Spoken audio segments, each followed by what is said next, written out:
બાપુ બધા કાપડું કરવા ભેળા થયા કે કાપડું કરવા જઈએ અને આપણી ગયડી ડૂહજી કે આપણી માતા પિતાઓ આગળ ડૂહજી એવું કીધી હતી ખબર કે બેટા આંબો મવડો વેચી દેજો, આપણી બેન ને રેવા દેજો. તો આપણે નહીં રેવા દીધા, આંબા મવડા રહી ગયા ને આપણી છોરીને વેચી દીધી. તો પછી ડોહજી ગીત ગાતી કે એમ કીધું કે આંબો મવડો વેચજે બેટા, આપણી બેન રેવા દેજે એમ કીધી હતી. અને પછી કાપડું બરોબર 4 લાખ 5 લાખ નું કરે આવ્યા અને પછી જાન આવવા દે ને છોડજે એમ કે જ્યાં જાય ત્યાં જાજે મારી બેના, જ્યાં જાય ત્યાં બારી વાળો બંગલો.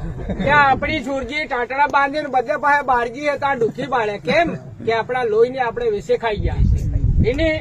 એની વાતમાં કોઈ આપણો આદિવાસી નહીં રહ્યો. એટલે બધા થાય જો મળે ને આ રસ્તો કર લે તો આજ બઢિયા વાત છે. અને પોતાના લોહીની વેસે ખાવા વાળો એ કોણ હોય? એ મૂર્ખ હોય, આ રાક્ષસ હોય. પોતાના લોહીની વેસન સુહી રહ્યો એટલે એ રાક્ષસ કહેવામાં આવે. એના કારણથી આ જો બંધારણ થતું હોય તો બઢિયા રહે. તમે ગમે એટલું ખાવો ત્યાં બધું નહીં ખૂટે. એનું કારણ એ કે બીટીના ઘેરનું પાણી પીજો, બીટીને ત્યાં કુકડા મારી ખાઈ ગયા, બોકડા મારી ખાઈ ગયા, અરે બીટીનું લોહી ખાઈ ગયા, પાછા ત્યાં બી લોહી ખાવા જાય રહ્યા. એના ઉપરથી ઉગરી જાજો. ઉગરવેના આરા ઉપર જતા રહેજો, ડૂબવાના આરા પર મત જાજો. આ ડૂબેનો આરો આવી રહ્યો. હા, જય ગુરુ મહારાજ.